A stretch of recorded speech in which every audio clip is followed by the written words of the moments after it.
Welcome back to my YouTube channel. I'm excited to talk to you guys today because I want to share my tips on how I prepare for a big presentation. 2 years ago, I could not have made this presentation. I wouldn't have been able to have the confidence. I think everybody has had a terrible speaking experience, and it just scarred me for about 6 years until I finally realized that my commitment, or my lack of commitment to be honest, to where I wanted to go was actually the problem. It wasn't my inability to speak, it was my commitment. Once I got over my commitment issues and said, okay, you know what? Part of my goals include me making presentations.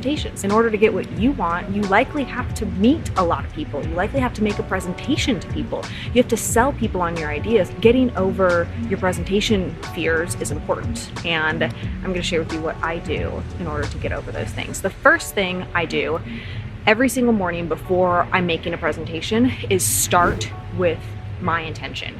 Why am I doing what I'm about to do? When I start thinking about why I'm doing what I'm doing, it doesn't really become about me. It becomes about serving the clients. It becomes about serving the team. It becomes about figuring out how to sell somebody on something that they need. Second piece is, prior to a presentation, I know that I need to get my confidence up. One of the ways that I gain confidence is when I do the things I say I'm going to do. If I tell myself I'm going to work out 5 days a week, and I've already missed a day of working out because, I took a Tuesday off, and it comes to a presentation day, that is the day that I'm going to lean into that commitment that I made to myself and not just say, oh, because I'm making a presentation and have this big thing going on, I'm going to give up on this other goal that I'm going after. I make it a point. I already worked out this morning. I had an hour weight training. I'm trying to get some muscles. You can't really see them. I also don't really know how to flex. Oh, there. Oh.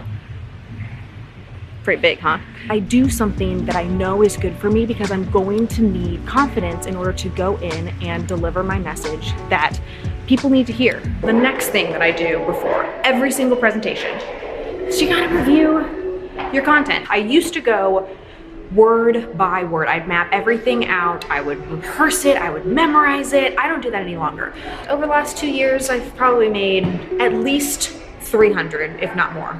300 presentations. So I finally feel like I have mastery in content. This People Essentials content, I know it like the back of my hand. I live it, I breathe it every single day. Instead of going like slide by slide, what I do is I'm going to go through the stories that I'm going to tell. What happened today or yesterday? What's going on where I can relate something that is in real time to the people that I'm talking to? Because you don't want it to feel stale. You don't want it to feel like you've said it 1,000 times. You want to be able to create fresh content. You don't have to re-engineer and rethink your content. You want the stories to be different, and you want it to feel fresh and relevant to you and to the audience that you're working with. So with that, I'm going to take you into the People Essentials workshop so that you can see what I get to do for the next 2 days. Hi, welcome. Thank you.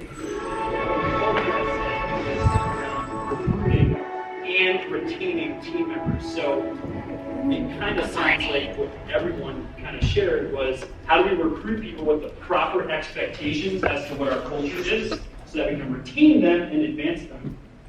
Second, you brought up the fact of keeping culture in a virtual environment. It is almost time for me to get in there. The last thing on this is you got to get excited.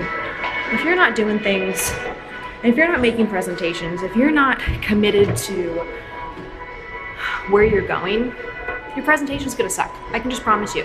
It's not gonna be interesting, and you don't have to love the content. Like if I was to give a presentation about this coffee table and why those cups are the best cups, is that gonna change my life? Maybe not. However, the people that those things serve, I have to so sell myself on why that's important and why I'm doing that so that that energy can naturally be there, because that is what makes an incredible presentation. Now, I need to get in there because I know I'm about to start and they're going to do an introduction, but I do want to share with you guys some success stories of people who have gone to this People Essentials program, because we have some repeats. People have already been through the program and they're going through it again because they want to add more value, and they also are bringing their teams. So they're adding more value to their business because they're doubling down on the content. This is the step-by-step guide to creating a people system in your business. So let's hear what they have implemented. Look who is here. This is one of my favorite clients. I'm not allowed to say that to too many people, but I can say it to you because David is incredible. You came to People Essentials in April. What was your biggest takeaway? The biggest takeaway for me and for almost anybody that comes, it is people and alignment, without a doubt. And not only was it so profoundly impactful in my life personally, and also for my business, I've decided to send 2 people here this weekend. So I'm taking the marketing section of this and completing this series of 3. But at the same time, we've gone so deep and so wide. It begins with the people that if you can't get the people aligned, then you got nothing. And that's why I've gone ahead and invested to bring them in here. Awesome. If you are interested in coming to People Essentials, go to cardoneventures.com/people. And if you are interested in finding a dentist, that's right. Where can they find you? We are in Reno, Nevada. We're expanding out to multiple locations in Nevada. So you can find us at David White DDS on Instagram and also on Facebook. Hit him up. Look at the smile. How can you not want him to be your dentist? All right, we'll catch you at the next People Essentials.